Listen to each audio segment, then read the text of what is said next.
Чуть меньше 9 литров нелегального спиртного, 95 административных нарушений и 2 уголовных дела.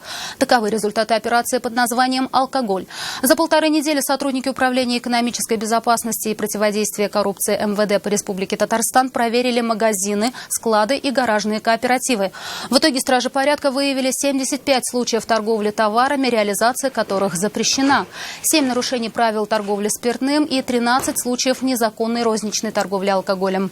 Также к уголовной ответственности был привлечен житель Ульяновска. В ходе рейда вместе с инспекторами ГИБДД полицейские вышли на водителя «Газели». В его машине стражи порядка обнаружили и изъяли крупную партию контрафактного алкоголя.